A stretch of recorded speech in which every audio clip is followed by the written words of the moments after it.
Salut à tous, j'espère que vous allez bien. On se retrouve aujourd'hui après cette trêve hivernale. Enfin, on reprend les vidéos. Donc quoi de mieux pour reprendre les vidéos qu'une belle Turbo S comme celle-ci, s'il vous plaît les amis. Donc aujourd'hui je vous présente ce véhicule magnifique, mais avant je tenais évidemment à vous remercier sur YouTube. On a passé la barre des 3000 abonnés, je voulais vous remercier toutes ces personnes qui partagent, qui like, qui commentent. N'hésitez pas à me commenter d'ailleurs s'il y a des véhicules que vous voulez que je vous présente. En tout cas merci énormément, parce que là les gars c'est que le début de l'aventure. On a encore plein de choses à tourner, à filmer, des événements qui arrivent cette année, vous n'êtes même pas prêts. On n'a pas fini de vous surprendre, donc restez à l'affût, restez connectés et on se revoit direct après le générique.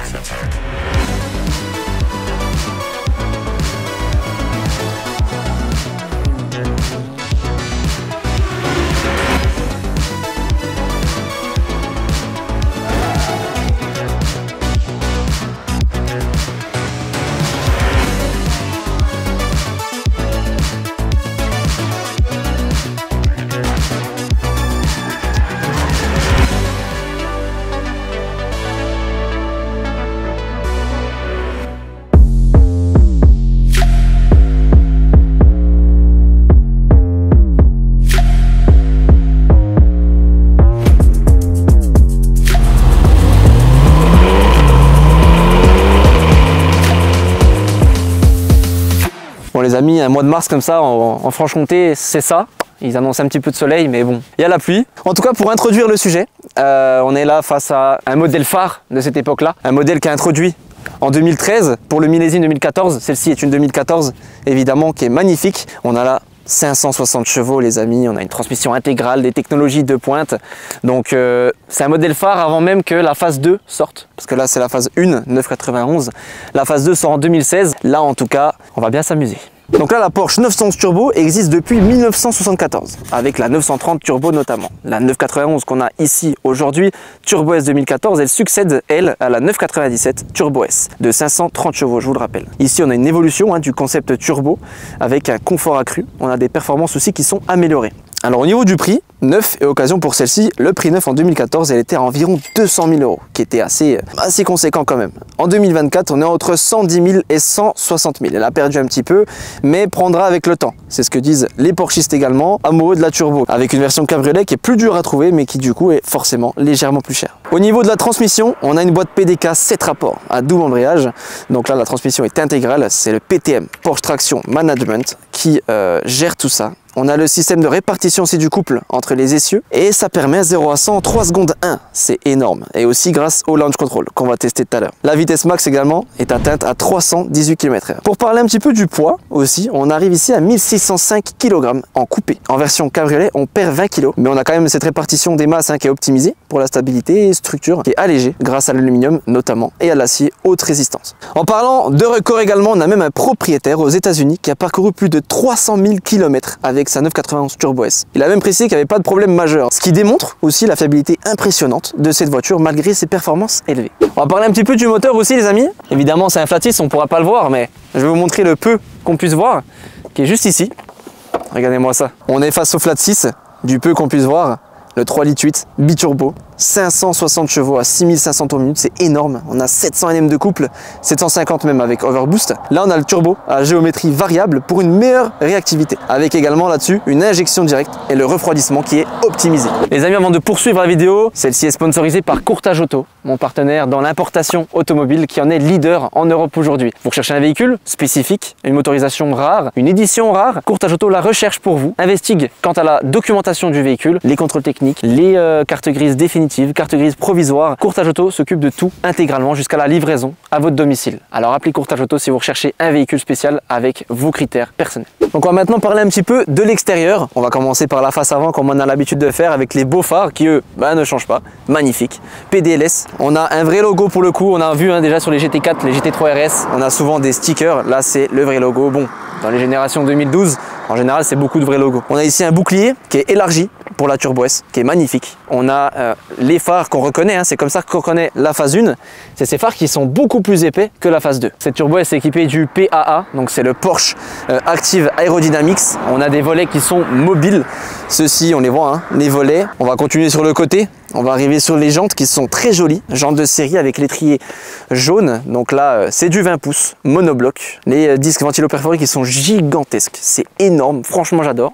On a des entrées d'air ici qui sont spécifiques aussi pour refroidir évidemment le moteur, hein, c'est bien connu. On a un petit sticker Porsche. Donc là, on a vraiment affaire à un beau passionné. J'adore aussi le fait qu'il y ait un beau toit ouvrant. D'ailleurs, c'est assez rare, mais sur Porsche, ça existe, en l'occurrence ici. Quand on arrive vers l'arrière, là forcément, ce qui nous vient à l'esprit directement, c'est le fait qu'elle soit super large. Elle est extra large. On dit même qu'elle est autant large qu'une GT3. Et ça, c'est impressionnant. On a des phares qui sont effilés. On a un aileron qui est assez imposant quand même, hein. C'est pas une GT3 mais c'est quand même imposant. On a là 3 niveaux de position, donc là franchement pour la stabilité c'est nickel. On a des ailettes également sur le côté, donc tout ça c'est pour l'aérodynamisme, tout ça c'est aussi pour un peu pour l'aspect visuel qui est important également. On l'a soulevé tout à l'heure, hein, ce petit couvercle, mais on a un beau design aussi qui est fait là-dessus, bien spécifique de la Porsche. Et pour finir, on a évidemment ces sorties d'échappement, ça c'est les sorties turbo, carré comme ça. En tout cas, c'est impressionnant. La largeur, elle m'impressionne. C'est vraiment ouf. Les courbes sont extrêmes. Surtout cette partie-là. Franchement, cette partie-là, je l'adore. C'est vraiment magnifique. On va parler un petit peu du coffre aussi, à l'avant, qui peut être intéressant parce que c'est vrai que c'est un véhicule qu'on peut utiliser à usage quotidien. Je vous laisse observer ça. On a ici un volume de 115 litres. Donc franchement, moi, je trouve ça raisonnable pour le véhicule que c'est. On a encore 4 places. Bon, derrière, c'est vrai que c'est des usages...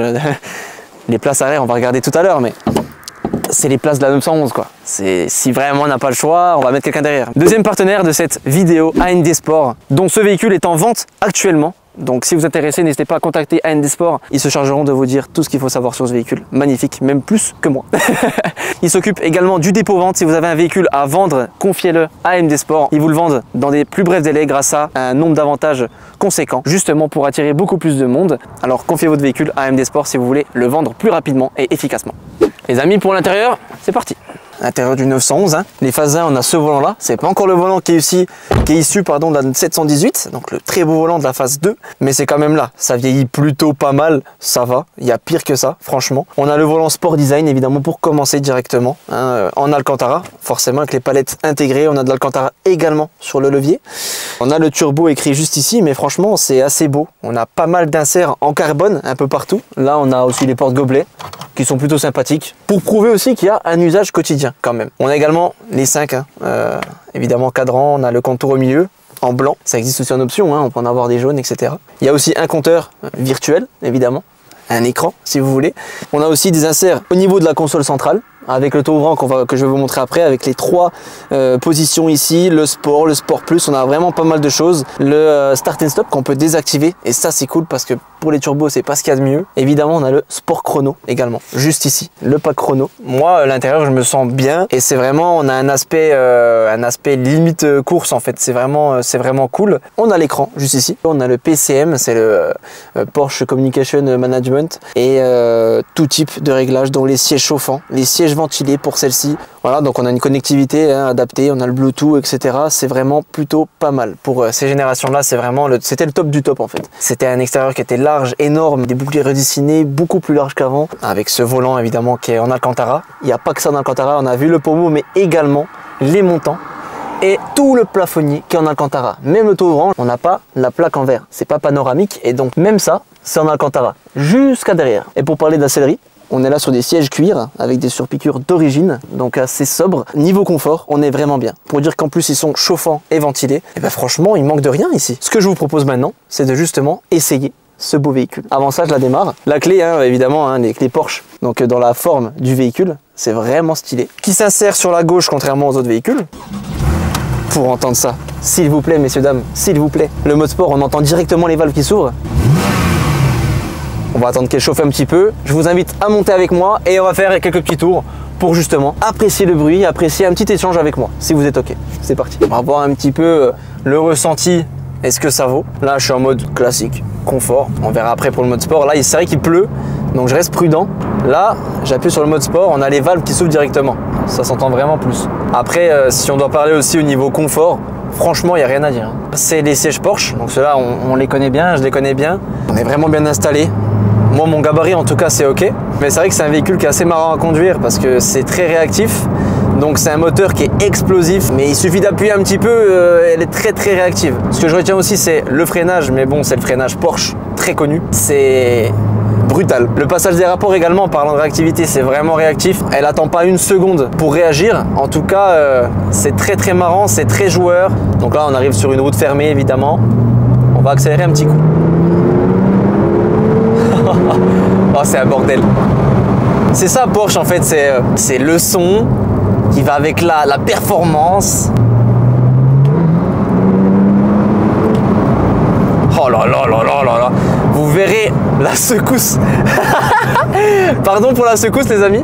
C'est impressionnant en tout cas. Les amis, la vidéo touche à sa fin. On aura vu évidemment l'aspect intérieur, extérieur, les pour, les contre. On a testé un petit peu, vous avez entendu le bruit, c'était exceptionnel. C'est vraiment un des rares modèles qui vraiment mélange ultra sportivité et confort au quotidien. C'est assez impressionnant. C'est vraiment une icône des années 2010. Elle est un peu éclipsée par la phase 2 qui arrive en 2016, mais ça reste quand même une vraie référence. Dites-vous qu'elle est même encore recherchée pour cette polyvalence et son moteur explosif. Selon moi, elle peut rivaliser face à des 488 GTB, peut-être une McLaren 570S et une Audi R8 V10+. Moi, je pense que là, on est en train de rivaliser, mais selon moi, ça se joue. Vous me dites ce que vous en pensez en commentaire. N'hésitez pas à me dire également en commentaire si vous voulez que je présente un véhicule spécifique qui vous plaît ou quoi. En tout cas, n'hésitez pas à vous abonner, évidemment, appuyez la petite cloche bleue pour rien louper des sorties, likez, commentez et partagez ça à vos amis. Merci à tous et très bonne soirée.